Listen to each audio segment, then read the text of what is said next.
नमस्कार दोस्तों, कल रतलाम से धोसवास के बीच में लगभग 2.4 किलोमीटर लंबाई के सेक्शन का दोहरीकरण का सीआरएस किया गया।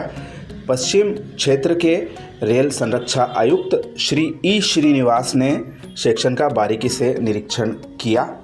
अब इस 133 किलोमीटर लंबे नीमच रतलाम दोहरीकरण में केवल 15 किलोमीटर के आसपास का कार्य बचा हुआ है। लगभग 118 किलोमीटर का कार्य पूरा हो गया है।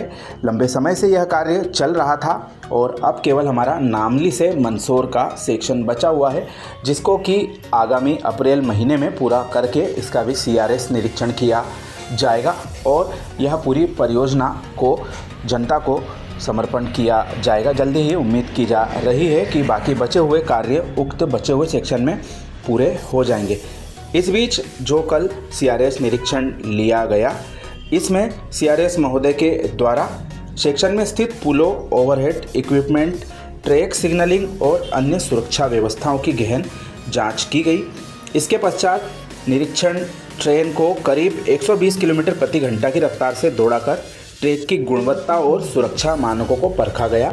सभी मानक संतोषजनक पाए जाने पर सीआरएस ने इस खंड पर यात्री और मालगाड़ियों के संचालन के लिए फिटनेस सर्टिफिकेट जारी कर दिया है। वहीं रतलाम से प्लेटफार्म नंबर 7 की ओर से नीमच तरफ जाने के लिए जो प्लेटफार्म पूर्व में था उसकी लंबाई भी बढ़ाई गई है। भविष्य में इस प्लेटफार्म का भी उपयोग यात्री ट्रेनों के आवागमन के लिए होगा। मुख्य तौर पर जो गाड़ियां रतलाम आकर वापस नीमच की ओर जाती है और उन ट्रेनों के लिए यह प्लेटफार्म इस्तेमाल किया जाएगा। अब जो हमारा बचा हुआ सेक्शन है मंदसौर से दलोदा का, इसमें खास देरी हुई। हमारा जो शिवना नदी का ब्रिज था उस पर कुछ स्लैब वगैरह गलत बन गए थे, उनको तोड़कर डबल से रिकंस्ट्रक्ट किया गया। इस वजह से उक्त सेक्शन में थोड़ा और समय लग गया।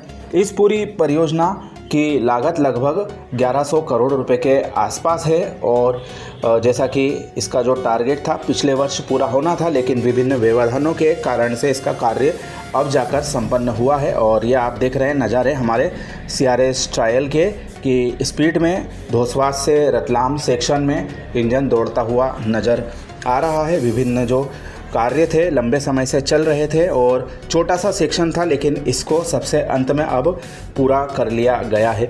उम्मीद जताई जा रही है कि इस पूरे दोहरीकरण कार्य के होने के बाद में सेक्शन में मालगाड़ियों की संख्या के अलावा यात्री ट्रेनों की भी संख्या भविष्य में बढ़ाई जा सकेगी। ट्रेनों को जो क्रॉसिंग के लिए दूसरे स्टेशनों पर रोककर चलाया जाना पड़ता था, उस व्यवस्था से बचा जा सकेगा और ट्रेनों की स्पीड भी बढ़ेगी और यात्रियों का भी इसमें फ़ायदा होगा। तो दोस्तों, रतलाम नीमच दोहरीकरण अब अंतिम स्टेज में पहुंच गया है।